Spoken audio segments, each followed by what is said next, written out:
Hello, I wanted to go ahead and put together a set of videos for Chapter 2 that might help you with the content as we move forward through the rest of this week. Chapter 2 really introduces us to the food and fiber industry, and it is the entirety of agriculture. And so the food and fiber industry is more than what just happens on the production side. So let's take a look at that.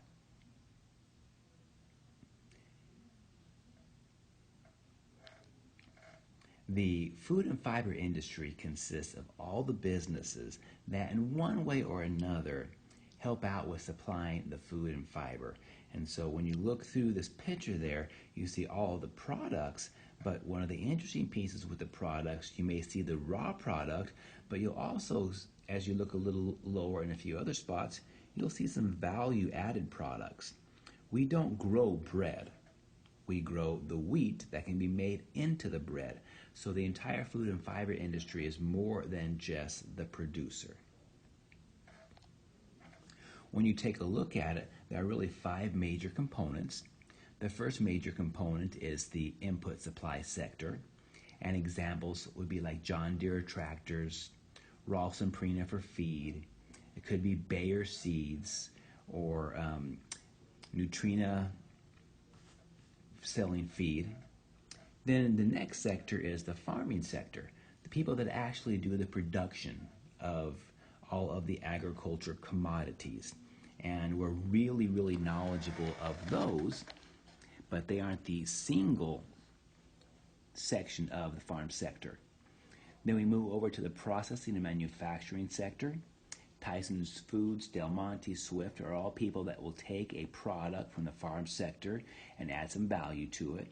And then, of course, it must be retailed, sold through a wholesale or a retail market before it gets to us, the consumer. And so let's kind of think through an example real quickly.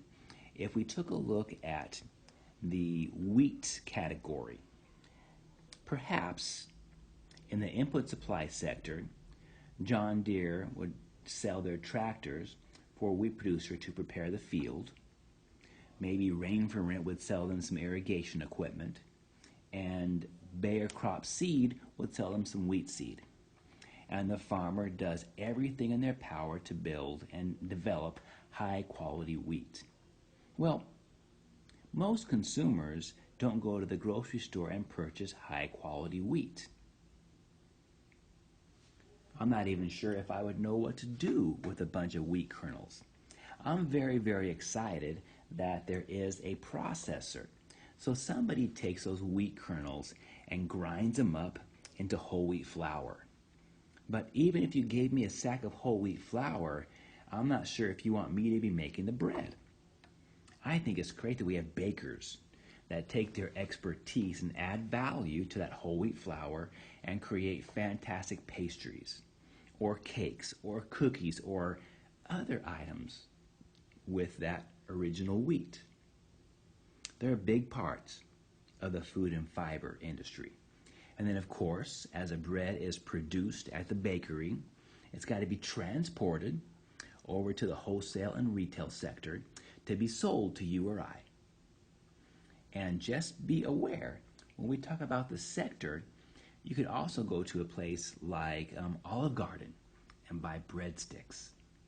They're also a part of the food and fiber industry, and they can't be neglected.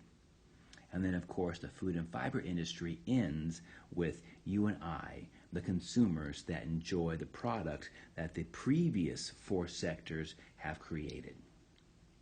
Now, the food and fiber industry is very significant in the United States.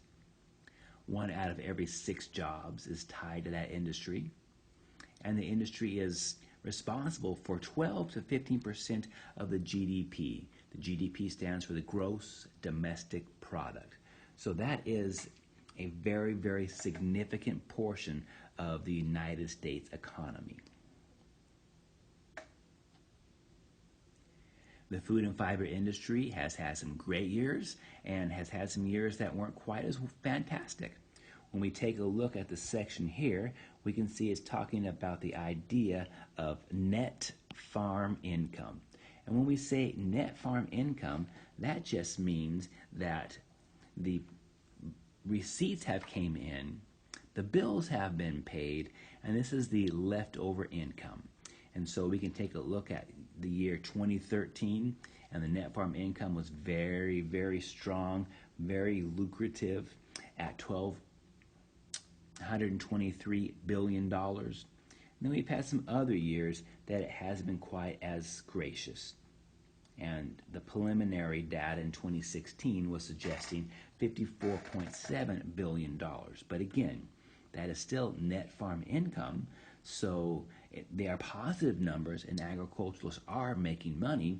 But if somebody says agriculturists are making lots and lots of money, well, maybe not as much as they have in the past.